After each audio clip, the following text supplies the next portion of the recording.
સમાચાર જૂનાગઢથી મળી રહ્યા છે। આ વર્ષે નહીં યોજાય લીલી પરિક્રમા। ખરાબ રસ્તાને કારણે લીલી પરિક્રમા સ્થગિત કરાઈ।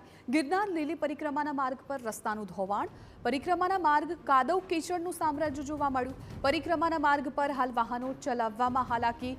માત્ર પરંપરા જાળવવા 100 લોકો કરશે પરિક્રમા। સાધુ સંતો દ્વારા 1 નવેમ્બરની રાત્રે પૂજા કરશે। 2 નવેમ્બરે સવારે પ્રતિકાત્મક પરિક્રમા શરૂ કરશે। પ્રતિકાત્મક પરિક્રમામાં વન વિભાગ, પોલીસ, આરોગ્ય વિભાગ, ડોળીવાળા સાથે રહેશે।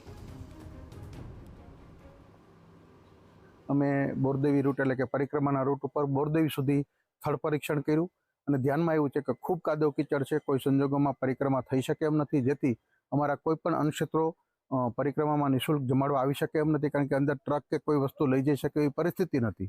સાથે સાથે હજી વરસાદની આગાહી ચાલુ છે, એટલે આવનારા 24-48 કલાકમાં પણ હજી વધારે વરસાદ પડવાનો હોય ત્યારે સર્વાનુમતે તંત્ર, સાધુ સંતો, ઉતારા મંડળ અને સરકાર, વહીવટીતંત્ર બધાને સાથે રાખી અમે બોરદેવી ખાતે જ એક નિર્ણય કર્યો છે કે જે આપણી પરિક્રમા છે સત્તાવાર પરિક્રમા બંધ રાખવામાં આવશે।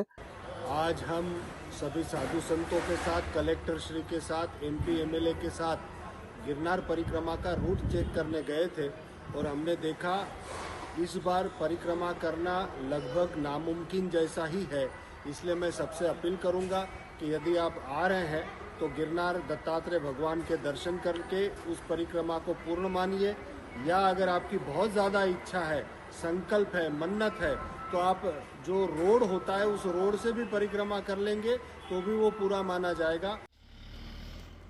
तो યાત્રાળુઓની સુરક્ષાને ધ્યાનમાં રાખીને આ વખતે પરિક્રમા નહીં કરવાનો નિર્ણય કર્યો છે, પરંતુ અનંત ચાલતી આવતી આ પરંપરા યથાવત રહે તે માટે માત્ર 100 જેટલા લોકો છે એ પરિક્રમા કરીને આ પરંપરા છે એ આગળ વધારશે। પરંતુ આ દ્રશ્યો પણ જુઓ, આ પરિક્રમાનો એ રૂટ છે અને આ રૂટ પરથી જે પણ શ્રદ્ધાળુ પસાર થાય તેમના માટે જોખમ રહેલું છે, જેને કારણે આ વખતે પરિક્રમા ન કરવાનો નિર્ણય લેવામાં આવ્યો છે।